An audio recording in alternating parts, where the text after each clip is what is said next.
हमारे साथ इस वक्त गाजियाबाद के नंदिनी और युग हैं। नंदिनी की उम्र 10 साल है, जबकि युग की उम्र जो है वो 11 साल है।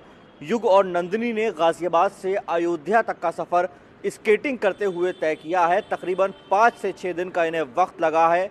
तमाम कड़ाके की ठंड और तमाम चुनौतियां आईं, लेकिन इसके बावजूद इनका सफ़र रुका नहीं, लगातार इनका सफ़र जारी रहा और अब अपनी ये पूरी यात्रा पूर्ण करने के बाद गाज़ियाबाद वापस लौटे हैं। बातचीत करेंगे। सबसे पहले युग आपसे बात करेंगे और आपसे समझेंगे कि कौन से क्लास में आप पढ़ते हो, क्या कुछ आप करते हो। मेरा नाम युग नागर है। मेरी उम्र 11 साल है। मैं 6th क्लास में पढ़ता हूँ। मेरे स्कूल का नाम न्यू एरा स्कूल है। तो स्केटिंग की शुरुआत कहाँ से हुई, क्या वजह रही जो आप स्केटिंग में रुचि आई आपकी और आप लगातार स्केटिंग में आगे बढ़ते चले गए। हमारे स्कूल में एक एक्टिविटी होती थी जिसमें हमको टिक करना पड़ता था जो एक्टिविटी हम चाहते हैं। तो मेरे से गलती से एक स्केटिंग की एक्टिविटी पे टिक हो गया, तो फिर मैंने अगले दिन से पापा से बोला कि पापा मेरे से गलती से वो टिक हो गया है, उसको चेंज करा दो। पापा ने बोला किस में हुआ है। मैंने बोला स्केटिंग में।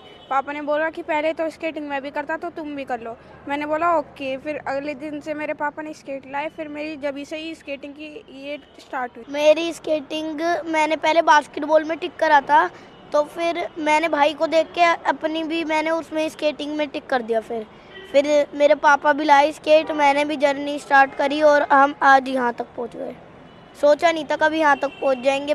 अब युग आप एक बात हमें ये बताओ कि आप अयोध्या तक गए स्केटिंग करते हुए, कड़ाके की ठंड थी, सुबह उठना भी मुश्किल हो जाता है, ऐसे में आपने हाईवे पर एक्सप्रेसवे पर स्केटिंग की, कितना मुश्किल रहा।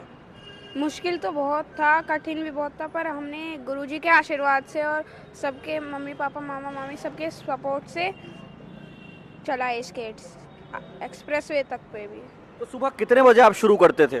हम सुबह 8 बजे तक रेडी हो जाते थे और 9 बजे तक हमारे कोच अगर किसी को भी देखते थे कि वो रेडी नहीं हुआ है तो उसको छोड़कर चले जाते थे कि आप बाद में गाड़ी से आ जाना पीछे। तो सुबह 9 बजे आप शुरू करते थे, तो कितने किलोमीटर डेली आप लोग चलते थे।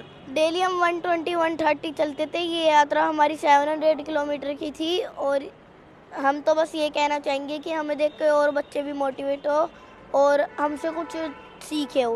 देखो गर्व तो है, क्योंकि सबसे बड़ा तो ये है कि इतनी सर्दी में इन बच्चों ने इतनी मेहनत करके इन बच्चों के मन में आस्था, भक्ति और फिजिकल फिटनेस जो थी इनकी, वो इन्होंने प्रूव कर दिया कि हाँ, अगर मन में कोई चीज़ ठान ली जाए तो पूरी हो सकती है।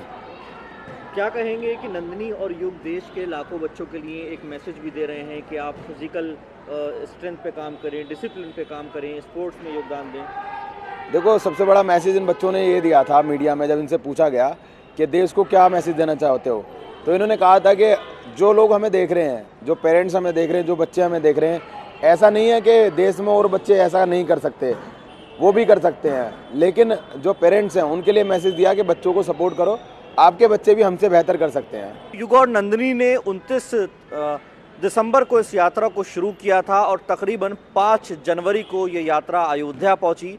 700 किलोमीटर का सफ़र था, कड़ाके की ठंड थी, लेकिन यात्रा लगातार जारी रही। हालांकि यात्रा में सुरक्षा के पुख्ता इंतज़ाम किए गए थे।